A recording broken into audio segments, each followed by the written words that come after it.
Bonjour, je suis pédiatre et je vais vous parler aujourd'hui du choix et de l'installation du siège auto pour votre bébé après la naissance. Alors, les informations que je vais vous donner sont en grande partie issues du site Sécurange, qui est un site consacré à la sécurité routière des tout-petits. Alors, la première des choses à faire, c'est de choisir un siège, parce que bien sûr, il faut un siège. Même pour un trajet court, même à faible vitesse, il est indispensable, parce que ce serait dangereux de ne pas le faire, de mettre votre bébé dans un siège auto. Alors en France, on peut encore choisir entre une coque et une nacelle. Les nacelles sont installées dans le sens de la banquette pour la grande majorité d'entre elles. Et même si elles sont bien attachées, avec un bébé qui est bien sanglé dedans, malgré tout, en cas de choc frontal, ce qui est le cas le plus souvent, la tête du bébé va faire un mouvement de va-et-vient de droite à gauche et de gauche à droite d'une grande violence que ses cervicales pourraient ne pas supporter. On conseille donc pour cette raison d'utiliser plutôt une coque installée dos à la route qui est beaucoup plus sûre pour votre bébé.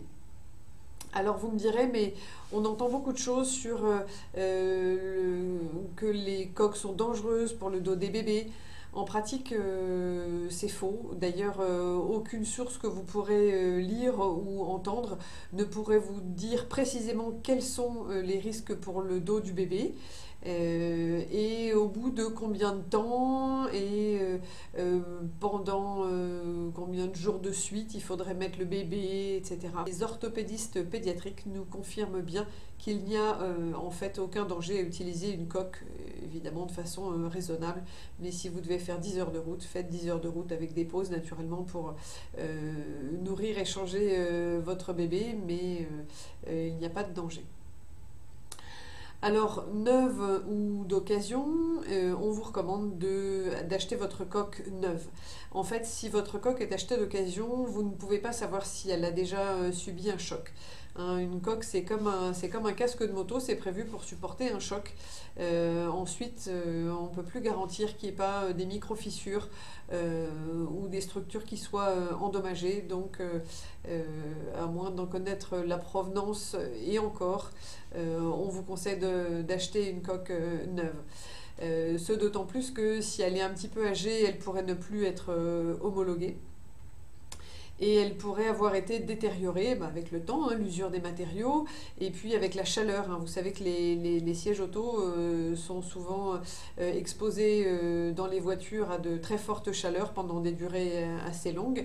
Et ça aussi, ça peut, au bout de quelques années, détériorer les matériaux. Alors toutes ces choses qui peuvent s'abîmer peuvent être tout à fait invisibles à l'œil nu. Vous aurez beau inspecter le siège, et ça peut ne pas être visible.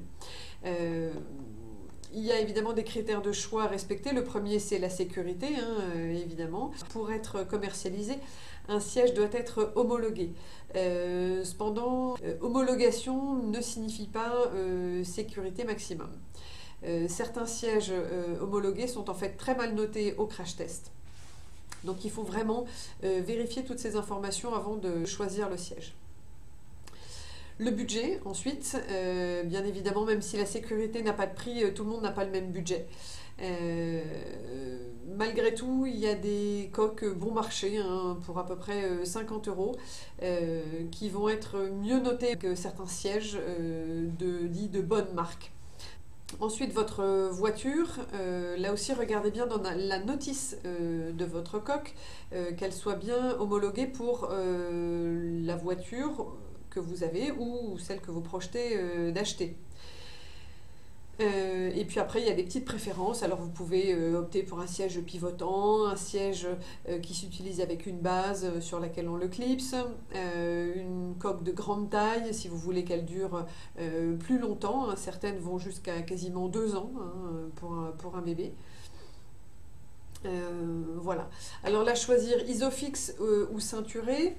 Le système Isofix, qui sont donc un système où il y a le siège qui vient s'accrocher à la banquette, n'est pas forcément un gage de sécurité. En revanche, il est un gage de pratique et il limite très nettement le risque d'erreur d'installation. Encore que sur la plupart des sièges, il y a un petit schéma qui permet de bien l'installer. Vérifiez aussi la longueur de ceinture si vous utilisez un siège ceinturé, parce que certaines coques sont très gourmandes en ceinture et il vaut mieux l'avoir essayé dans sa voiture avant de l'acheter. Alors, le système de base est un système qui est pratique. Là aussi, ce n'est pas un gage de sécurité, c'est plus le côté pratique. Ça permet d'enlever et de remettre le cosy, simplement le clipsant et en le déclipsant.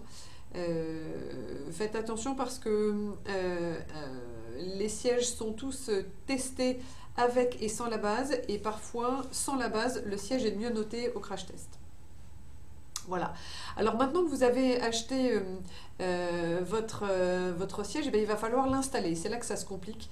Alors j'aurais 2 conseils à vous donner. Le premier, ce serait de lire la notice, mais vraiment jusqu'au bout. Et puis d'installer bien sûr le siège dos à la route, comme ça doit toujours l'être pour les coques. Alors, la plupart des sièges, heureusement, ont un système de fixation qui est assez intuitif, d'autant plus, comme je vous le disais, qu'il y a souvent un schéma sur le côté du siège. Attention, parce qu'il y a quand même certaines petites subtilités qui sont très importantes pour la sécurité de votre bébé. Tout d'abord, la hauteur des sangles. Elles doivent être réglées quand un enfant est dos à la route. Elles doivent être réglées à la hauteur de l'épaule ou juste en dessous. Les protections de sangles et les protections d'entrejambe, elles doivent être présentes, et c'est là aussi souvent un problème avec les sièges achetés d'occasion, c'est qu'elles ont été perdues. Ou que c'est plus celles qui étaient vendues avec ce siège. Les protections de sangles, elles empêchent les harnais de glisser sur l'épaule de votre bébé, et elles protègent également le cou, parce que les sangles, c'est quand même assez dur, et ça pourrait blesser le cou de votre bébé.